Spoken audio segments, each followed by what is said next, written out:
Hi all, welcome to the online session of Industrial Management and Safety. We are going to start second chapter in fourth module, Entrepreneurship.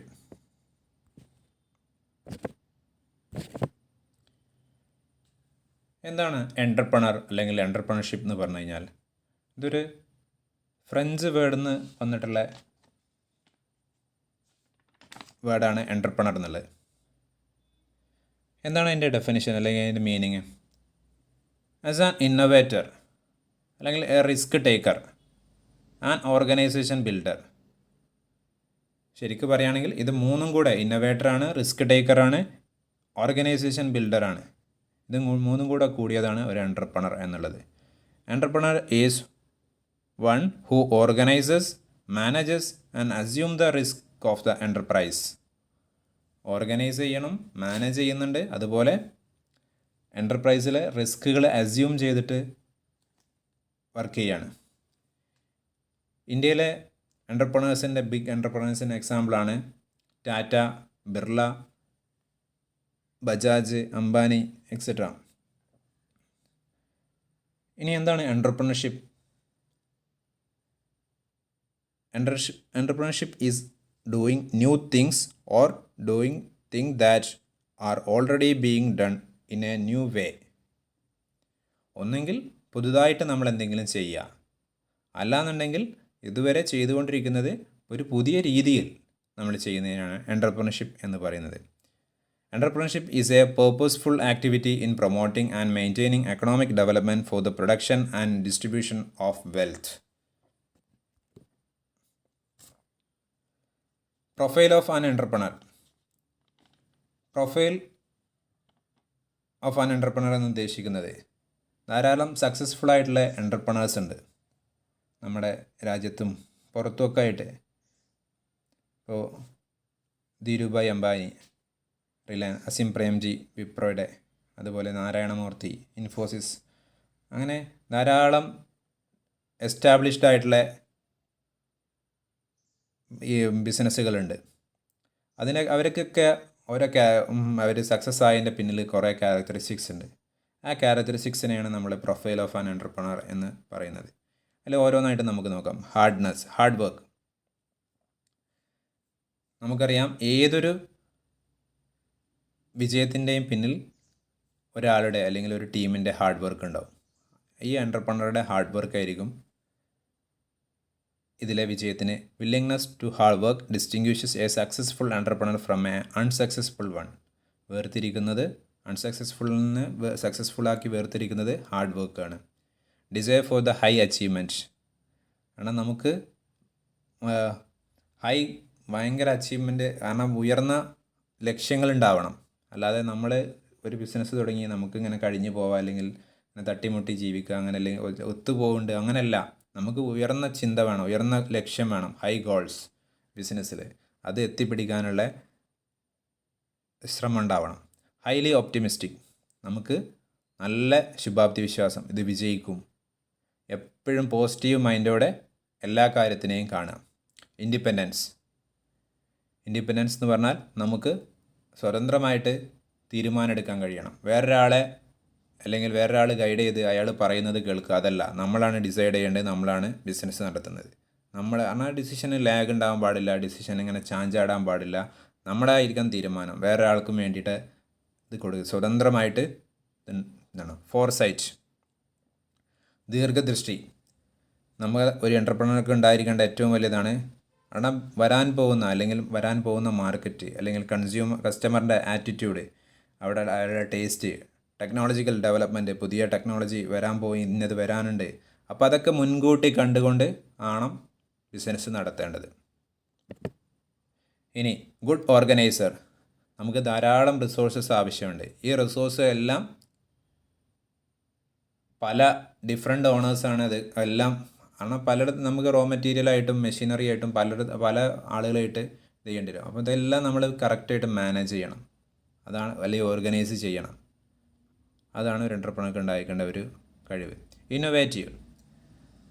Production is meant to meet the customers requirement. നമ്മൾ ക്വാളിറ്റിയിൽ പറഞ്ഞിട്ടുണ്ട് കസ്റ്റമേഴ്സിൻ്റെ requirement. Customer എന്താണോ പറയുന്നത് അതാണ് നമ്മുടെ ഇത്. എന്ന പോലെ നമ്മൾ പുതിയ ഇന്നോവേറ്റീവ് ആയിട്ടുള്ള ഐഡിയാസ്, പുതുതായിട്ട് എപ്പോഴും കാരണം കസ്റ്റമർ എന്താണോ ചിന്തിക്കുന്നത്, കസ്റ്റമറിൻ്റെ നീഡ് എന്താണോ അതനുസരിച്ച് പുതുതായിട്ട് ഉള്ള കാര്യങ്ങൾ അവർ അപ്ഡേറ്റ് ആയിട്ടുള്ള കണ്ട് നമ്മൾ കൊടുത്തുകൊണ്ടിരിക്കുക. അല്ലാതെ തുടങ്ങിയിടത്ത് തന്നെ ഒരിക്കലും നിൽക്കാൻ പാടില്ല. പെർസെവറൻസ് എന്ന് പറഞ്ഞു കഴിഞ്ഞാൽ അശ്രാന്ത പരിശ്രമം. ഇപ്പം നമ്മളൊരു സ്റ്റേജിൽ നമ്മുടെ ബിസിനസ് ഫെയിലാവുന്ന ഘട്ടത്തിലാണെങ്കിൽ പോലും നമ്മുടെ പെർസെവറൻസ്, അശ്രാന്ത പരിശ്രമം കാരണം അത് സക്സസ്ഫുള്ളായിട്ട് മാറും. Last, team spirit. The word team refers to T for together, E for everyone, A for achieve and M for more. ஆனால் ഒരു കൂട്ടത്തോടെ ടീം സ്പിരിറ്റായിട്ട് വർക്ക് ചെയ്യണം. അല്ലാതെ ഞാൻ ഒറ്റയ്ക്ക് ചെയ്യും അല്ലെങ്കിൽ ഞാൻ മാത്രം നടത്തി അതൊക്കെ നടക്കും എന്നുള്ള ചിന്ത മാറ്റി ഒരു ടീമായിട്ട് ചെയ്യുമ്പോഴേ നമുക്ക് വലിയ വിജയങ്ങൾ ഉണ്ടാവുള്ളൂ. ഇനി ഫങ്ഷൻസ് ഓഫ് ആൻ എൻ്റർപ്രണർ എന്തൊക്കെയാണ്? ഫങ്ഷൻസ് നോക്കാം. ഒരു എൻ്റർപ്രണറുടെ perceives opportunities for profitable investment. Second, obtains requisite technical know-how for the enterprise. know-how എന്ന് പറഞ്ഞു കഴിഞ്ഞാൽ നമ്മുടെ നമ്മുടെ കയ്യിലുള്ള ആ പ്രൊഡക്ഷൻ രീതി അല്ലെങ്കിൽ ആ നോളജ്, നമ്മുടെ കയ്യിലുള്ള ഐഡിയ എന്താണോ അതാണ് ടെക്നിക്കൽ know-how എന്ന് ഉദ്ദേശിക്കുന്നത്. obtains required industrial license. manages business and takes decision. Fifth, decide the plant size. പ്ലാന്റിൻ്റെ കപ്പാസിറ്റി എത്രയാണ്, അല്ലെങ്കിൽ പ്ലാന്റിൻ്റെ നമ്മളെ ഒരു ദിവസത്തെ പ്രൊഡക്ഷൻ ഇത് എത്രയാണ്, എങ്ങനെയാണ് നമ്മളെ അതിൻ്റെ ലിറ്റർ കപ്പാസിറ്റി അല്ലെങ്കിൽ അതിൻ്റെ വോളിയം, അതാണ് പ്ലാന്റ് സൈസ് എന്ന് ഉദ്ദേശിക്കുന്നത്, അല്ലെങ്കിൽ area. Plan site, select the plant site, എവിടെയാണ് നമ്മളെ ലൊക്കാലിറ്റി, ആ ലൊക്കേഷൻ നമ്മൾ സെലക്ട് ചെയ്യണം. പ്രൊമോട്ട്സ് ന്യൂ ഇൻവെൻഷൻ, പുതിയ ഇൻവെൻഷനെ നമ്മൾ പ്രൊമോട്ട് ചെയ്യണം, അത് എംപ്ലോയീസിൻ്റെ സൈഡിൽ നിന്നാണെങ്കിൽ പോലും. കോർഡിനേറ്റ്സ് ഡിഫറെൻറ്റ് ഫാക്ടേഴ്സ് ഓഫ് പ്രൊഡക്ഷനിലെ ഡിഫറെൻറ്റ് ഫാക്ടേഴ്സിനെ നമ്മളൊന്നായിട്ട് കോർഡിനേറ്റ് ചെയ്യണം. Employees worker of a requisite skill, ആണ് എംപ്ലോയീസിന് ആവശ്യമായുള്ള കഴിവുകൾ നമ്മൾ വളർത്തിയെടുക്കണം. Pay wages to workers and interest to banks, കാരണം ബാങ്ക് അക്കൗണ്ടിലൂടെയാണ് എംപ്ലോയീസിന് സാലറി അല്ലെങ്കിൽ പേയ്മെൻറ്റ് കൊടുക്കേണ്ടത്. മാർക്കറ്റിംഗ് ദ പ്രൊഡക്ട്സ്, നമ്മൾ പ്രൊഡക്ഷൻ ഉണ്ടാക്കിയാൽ പോരാ, അത് മാർക്കറ്റ് ചെയ്താലേ നമ്മുടെ പ്രൊഡക്റ്റ് പുറത്തേക്ക് എത്തുള്ളൂ. അപ്പം മാർക്കറ്റിംഗ് നന്നായിട്ട് ചെയ്യൽ ഒരു എൻ്റർപ്രണറുടെ ഫങ്ഷനാണ്. Risk taking qualities of an entrepreneur. First, risk taking ability, എല്ലാ ഇതും റിസ്ക്കും ഏറ്റെടുക്കാനുള്ള കഴിവ്. Self confidence and positive self concept. Third, qualities of leadership. High level of motivation. Fifth, problem solving capacity. Sixth, ability to perceive opportunities and challenges. Seventh, independence of thoughts and actions. 8th, realistic approach to planning. 9th, innovation. 10th, flexibility. 11th, profit oriented. 12th, strong determination and willpower. 13th, should be dynamic. 14th, adaptive to suggestions. എല്ലാം പോയിൻറ്റും വായിച്ചാൽ തന്നെ മനസ്സിലാവുന്നതാണ്, explain ചെയ്യേണ്ട ആവശ്യമില്ല, ഒന്ന് not ചെയ്യാം.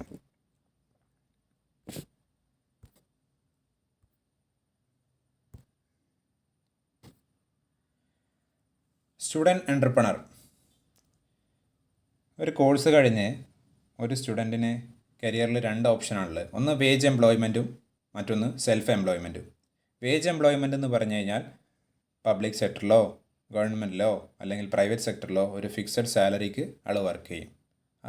Correct ആ salary മാത്രമേ കിട്ടുള്ളൂ. സെൽഫ് എംപ്ലോയ്മെൻ്റ് എന്ന് പറഞ്ഞാൽ സ്വന്തമായിട്ട് എന്തെങ്കിലും തുടങ്ങാം. അപ്പോൾ അതിൻ്റെ ഒരു ക്ലാസിഫിക്കേഷൻ്റെ അല്ലെങ്കിൽ അതിൻ്റെ ഡിഫറൻസ് കമ്പാരിസൻ്റെ ഒരു ചാർട്ടാണ് സ്ലൈഡിൽ കാണിച്ചിട്ടുള്ളത്. അതിൻ്റെ നേച്ചർ, സെൽഫ് സാച്ചുറൈസേഷൻ, സെൽഫ് എംപ്ലോയ്മെൻറ്റിൽ സെൽഫ് ആക്ച്വലൈസേഷൻ. ഒന്ന് സ്വയം പര്യാപ്തത, മറ്റെടുത്ത് അങ്ങനെയല്ല നമ്മൾ സെൽഫ് ആക്ച്വലൈസേഷൻ, നമ്മൾ തന്നെ വളർന്ന് നമ്മൾ മൊത്തമായിട്ട് ഇത്. രണ്ടാമത് സ്കോപ്പ്. വേജ് എംപ്ലോയ്മെൻറ്റിൽ ലിമിറ്റഡ് ആണ്, സെൽഫ് എംപ്ലോയ്മെൻറ്റിൽ അൺലിമിറ്റഡ് ആണ്. ടെൻഡൻസി, ഇവിടെ റുട്ടീനാണ്, മറ്റിടത്ത് imaginative, creative and innovative. Earnings ഇവിടെ ഫിക്സഡ് ആണ്. സെൽഫ് എംപ്ലോയ്മെൻറ്റിൽ ജനറേറ്റിംഗ് ആണ്, ഫ്ലെക്സിബിൾ ആണ്. അതുപോലെ സാറ്റിസ്ഫാക്ഷൻ, ഇവിടെ കുറേ റൂൾസ്, പ്രൊസീജിയർ കാര്യങ്ങളൊക്കെ ഉണ്ടാവും പല നമ്മളെ ആളുകളുടെ മുകളിലുള്ള ആളുകൾ. ഇവിടെ അങ്ങനെയല്ല, നമുക്ക് അങ്ങനത്തെ പ്രശ്നങ്ങളൊന്നും ഉണ്ടാവില്ല. സ്റ്റാറ്റസ് വേജ് എംപ്ലോയ്മെൻറ്റിൽ എംപ്ലോയി ആണ്, സെൽഫ് എംപ്ലോയ്മെൻറ്റിൽ എംപ്ലോയറാണ്. നമ്മളെ ഈ എൻജിനീയറിംഗ് മേഖലയിൽ പ്രത്യേകിച്ച് അൺഎംപ്ലോയ്മെൻറ്റ് കൂടി വരികയാണ്. അപ്പോൾ ഈ അൺഎംപ്ലോയ്മെൻറ്റ് ഇല്ലാതാക്കാൻ വേണ്ടി നമ്മുടെ കേരള ഗവൺമെൻറ് ഒക്കെ എസ്റ്റാബ്ലിഷ് ചെയ്തിട്ടുള്ള ഒരു പ്രോസസ്സാണ് ഇന്നൊവേഷൻ, IEDC. നമ്മളെ കോളേജിലൊക്കെ ഉണ്ട് IEDC, innovation and entrepreneurship development cell, അല്ലെങ്കിൽ ED സെൽ എന്ന് പറയും. എൻ്റർപ്രണർഷിപ്പ് ഡെവലപ്മെൻറ്റ് സെല്ല്, ED സെല്ലെന്ന്, ED ക്ലബ്ബ് പല പേരിൽ അറിയപ്പെടുന്നുണ്ട്. അപ്പോൾ ഇത് പുതിയ സംരംഭങ്ങൾ തുടങ്ങാൻ വേണ്ടിയിട്ടാണ്.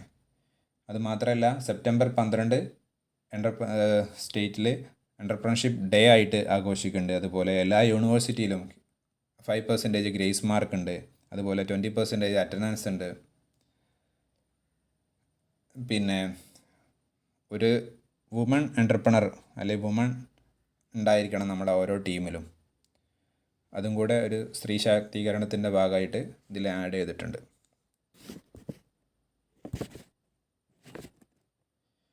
Factors contributing to the failure of entrepreneurial ventures. എന്തൊക്കെയാണ് ഫെയിലിയറായി പോകാനുള്ള എൻ്റർപ്രണർഷിപ്പ് ഓർഗനൈസേഷൻസ് അല്ലെങ്കിൽ തുടങ്ങിയ പുതിയ സംരംഭങ്ങൾ ഫെയിലിയറായി പോകാനുള്ള കാരണങ്ങൾ എന്തൊക്കെയാണ് അതിൻ്റെ ഫാക്ടേഴ്സ് നമുക്കൊന്ന് നോക്കാം. First one, no clear cut vision ആണ്. കറക്റ്റ് ഒരു വിഷനും മിഷനും ഒന്നും ഇല്ലാതെ വെറുതെ തുടങ്ങിയ ഒരു സംഭവം, അത് ഫെയിലിയറായി പോകാൻ ചാൻസ് ഉണ്ട്. രണ്ടാമത്, ഇംപ്രോപ്പർ മാനേജ്മെൻറ്റ് ഓഫ് ഫിനാൻസ് ശരിക്ക് കൈകാര്യം ചെയ്തില്ല. കാരണം നമ്മുടെ പേഴ്സണൽ ആവശ്യത്തിന്, ബിസിനസ്സിൽ നിന്ന് കിട്ടുന്ന പ്രോഫിറ്റ് നമ്മുടെ പേഴ്സണൽ ആവശ്യത്തിന് ഉപയോഗിച്ച് കഴിഞ്ഞാൽ ഫെയിലിയർ ആവാനുള്ള ചാൻസ് ഉണ്ട്. കാരണം റണ്ണിങ് കോസ്റ്റ് ഇല്ലാതാവും. Allowing family and friends to interfere. ഫാമിലിയും ഫ്രണ്ട്സും ഒക്കെ തീരുമാനമെടുക്കാനും ഡിസിഷൻ എടുക്കാനൊക്കെ തുടങ്ങി, അല്ലെങ്കിൽ അവർ ഇതിലേക്ക് കൈകടത്തി കഴിഞ്ഞാൽ ഫെയിലിയർ ആവാനുള്ള ചാൻസ് ഉണ്ട്. ലാക്ക് ഓഫ് മാനേജ്മെൻറ്റ് സ്കിൽ ആണ്. ഈ മാനേജ്മെൻറ്റ് സ്കില്ലിൽ എന്തെങ്കിലും കുറവ് വന്നു കഴിഞ്ഞാൽ, ശരിക്കും ബിസിനസ് മാനേജ് ചെയ്തില്ല എന്നുണ്ടെങ്കിൽ ഫെയിലിയർ ആവാനുള്ള ഒരു ഫാക്ടറാണ്. നോട്ട് മെയിൻറ്റെയിനിങ് സീക്രട്ട് എപ്പോഴും സീക്രട്ടായിട്ട് തന്നെ സൂക്ഷിക്കണം. അത് സൂക്ഷിച്ചില്ല എന്നുണ്ടെങ്കിൽ നമ്മുടെ ബിസിനസ് ഐഡിയ ചോർന്ന് അപ്പുറത്ത് വേറെ ആൾ പോയി തുടങ്ങും. അങ്ങനെ നമ്മൾ തകരും. Not employing the right personnel. നമ്മൾ കുറേ എംപ്ലോയീസിനെ വെക്കും. അപ്പോൾ ചില ഇതിൽ നമ്മൾ നിയമിച്ച ആളുകൾ പെർഫെക്റ്റ് അല്ല എന്നുണ്ടെങ്കിൽ അവർ നമ്മളെ സ്ഥാപനത്തെ നശിപ്പിക്കും. Wrong business decision. ബിസിനസ്സിലെ പല തീരുമാനങ്ങളും ചിലപ്പോൾ തെറ്റായിട്ടുണ്ടെങ്കിൽ ആ തെറ്റായ ഒരു തീരുമാനത്തിൻ്റെ പേരിൽ ഫെയിലിയർ ആവാൻ ഒരു കാരണമാണ്. Wrong financial investment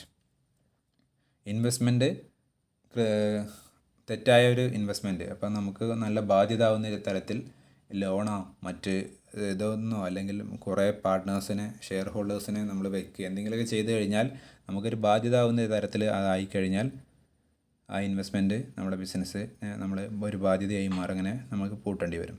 inconsistency and lack of honesty. Consistent അല്ലാതിരിക്കുക, പിന്നെ ഹോണസ്റ്റി, സത്യസന്ധതക്കുറവ്. Product design problem. നമ്മുടെ പ്രൊഡക്റ്റിൻ്റെ അല്ലെങ്കിൽ ഡിസൈനിൽ എന്തെങ്കിലും പ്രോബ്ലംസ് ഉണ്ടെങ്കിൽ. ലാക്ക് ഓഫ് റിഗാർഡ് ഫോർ കസ്റ്റമേഴ്സിന് അത്ര ഏറ്റെടുത്തില്ല കാരണം കസ്റ്റമേഴ്സിന് അത്ര ഇഷ്ടമായില്ല. അങ്ങനെയാണെങ്കിലും നമ്മുടെ പ്രൊഡക്റ്റ് ബിസിനസ് തകരാനുള്ള ചാൻസ് ഉണ്ട്. Not paying attention to quality and excellence. നമ്മൾ ക്വാളിറ്റിക്കോ അല്ലെങ്കിൽ അതിൻ്റെ മേന്മക്കോ കൂടുതൽ അറ്റൻഷൻ കൊടുത്തില്ല, ക്വാളിറ്റി അത്ര മെയിൻറ്റെയിൻ ചെയ്തില്ല. നമ്മൾ അതിൻ്റെ പ്രോഫിറ്റ് അല്ലെങ്കിൽ അതിൻ്റെ ക്വാണ്ടിറ്റി മാത്രം നോക്കി. പക്ഷേ അത് നമ്മളെ നെഗറ്റീവ് ഫീഡ്ബാക്ക് വരും, നമുക്കത് ഫെയിലിയർ ആവാനുള്ള ചാൻസാണ് കൂടുതലും. Industrial support needed programs existing in ഇന്ത്യയിൽ എന്തൊക്കെയാണ് ഈ എൻ്റർപ്രണർഷിപ്പ് അല്ലെങ്കിൽ industrial small scale industry start ചെയ്യാൻ അവരെ സപ്പോർട്ട് ചെയ്യണ എന്തൊക്കെ പ്രോഗ്രാമുകൾ, സ്കീമുകൾ എന്തൊക്കെയാണെന്ന് നോക്കാം. നമ്മൾ കേട്ടിട്ടുണ്ട് MSME, micro small and medium enterprises. ഇവരെന്താണ് ചെയ്യുന്നത്? To encourage promote and support small scale industry, village and cottage industries. ഇതൊക്കെ പ്രൊമോട്ട് ചെയ്യുക, എൻകറേജ് ചെയ്യുക. ഇവരൊക്കെ തുടങ്ങാൻ വേണ്ടി അവർക്കുള്ള ഫിനാൻസ് ഇത് ചെയ്യുക, അവരുടെ ലൈസൻസ് കാര്യങ്ങളൊക്കെ പെട്ടെന്നാക്കി കൊടുക്കുക. അവർക്ക് ടെക്നോളജിയുടെ അപ്ഗ്രഡേഷൻ, മോഡേണൈസേഷൻ, അതുപോലെ അവർക്ക് കൺസൾട്ടൻസി ആയിട്ട് വർക്ക് ചെയ്യുക, അവരെ മാനേജറിയൽ കാര്യങ്ങൾ കൺസൾട്ട് ചെയ്ത് കൊടുക്കുക. അതുപോലെ ടെക്നോളജിക്കൽ എക്കണോമിക്കൽ ഇതൊക്കെ അവർക്ക് കൺസൾട്ട് ചെയ്ത്, അതുപോലെ ക്വാളിറ്റി ഇമ്പ്രൂവ്മെൻറ്റിനുള്ള പിന്നെ അങ്ങനത്തെ കാര്യത്തിനൊക്കെ അവർക്ക് ഹെൽപ്പ് കൊടുക്കുക എന്നുള്ള ഉദ്ദേശത്തിലാണ് ഈ MSME വർക്ക് ചെയ്യുന്നത്. MSMEയുടെ പല സ്കീമുകളും പ്രോഗ്രാമുകളും ഉണ്ട്. അതിൽ പെട്ട പ്രോഗ്രാമുകളാണ് ലെഫ്റ്റ് സൈഡിലുള്ളത്. Micro and small enterprises cluster development programme, MSC-CDP. മറ്റൊന്നാണ് credit linked capital subsidy scheme for technology upgradation. Technology അപ്ഗ്രഡേഷന് വേണ്ടി ഉപയോഗിക്കുന്ന ഒരു സ്കീമാണ് CLCSS. ഇനി ISO സർട്ടിഫിക്കറ്റിന് വേണ്ടി ISO 9000 ഒക്കെ നമ്മൾ പഠിച്ചാണ്. അതിൻ്റെ സർട്ടിഫിക്കേഷന് റീഇംബേഴ്സ്മെൻറ്റിന് വേണ്ടിയിട്ട് പ്രോഗ്രാമുകളുണ്ട്. പിന്നെ റൈറ്റ് സൈഡിൽ കാണിച്ചേക്കുന്ന table infrastructure and support facility, MSME infrastructure support ചെയ്യാൻ വേണ്ടിയിട്ട് കൊടുക്കുന്ന പ്രോഗ്രാമുകളുടെ ലിസ്റ്റാണ്. അത് ജസ്റ്റ് ഒന്ന് വായിച്ച് നോക്കുക. അങ്ങനെ ഉണ്ടെന്ന് അറിഞ്ഞിരിക്കുക. ഇതുപോലെ TRC, PPDC, RTC, FTS ഇതുപോലത്തെ ധാരാളം ഉണ്ട്. അതിൻ്റെ ഒബ്ജക്റ്റീവ്സും ഒന്ന് വായിച്ച് നോക്കുക.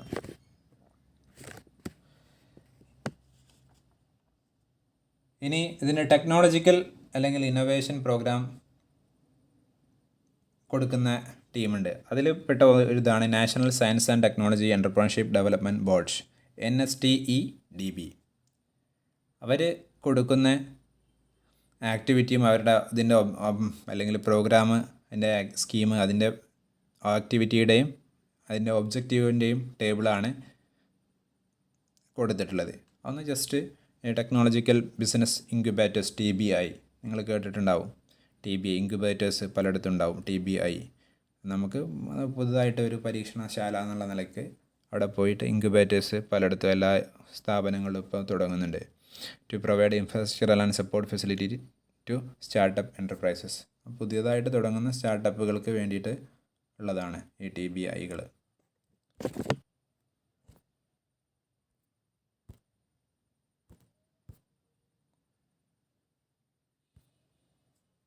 ഇനി മറ്റൊന്നാണ് department of scientific and industrial research, DSIR. അതിൻ്റെ പ്രോഗ്രാമുകളും ഒബ്ജക്റ്റീവുകളാണ് കൊടുത്തേക്കുന്നത്. അത് ജസ്റ്റ് ഒന്ന് വായിച്ച് നോക്കാം.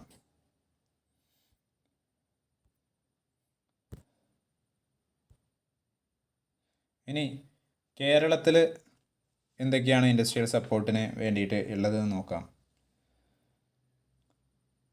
നമ്മൾ നേരത്തെ പറഞ്ഞു IEDCൻ്റെ director of industries and commerce, Kerala small industries development corporation, Kerala state industries development corporation, Kerala industrial infrastructure development are the major agencies in creating infrastructure for industries. കാരണം ഇൻഫ്രാസ്ട്രക്ചർ ഉണ്ടാക്കാൻ വേണ്ടി, ഇൻഡസ്ട്രിയിലുള്ള ഇൻഫ്രാസ്ട്രക്ചർ ഉണ്ടാക്കാൻ വേണ്ടിയിട്ട് ഉള്ള കുറേ ഏജൻസികളുടെ പേരാണ് നമ്മളിപ്പോൾ വായിച്ചത്. ഇനി Kerala government facilitate development industrial development zone, IDZ, around the logistics hub of Thiruvananthapuram, Kochi, Kozhikode and Kannur. ഇത്രയും സ്ഥലങ്ങളിൽ IDZ വർക്ക് ചെയ്യുന്നുണ്ട്.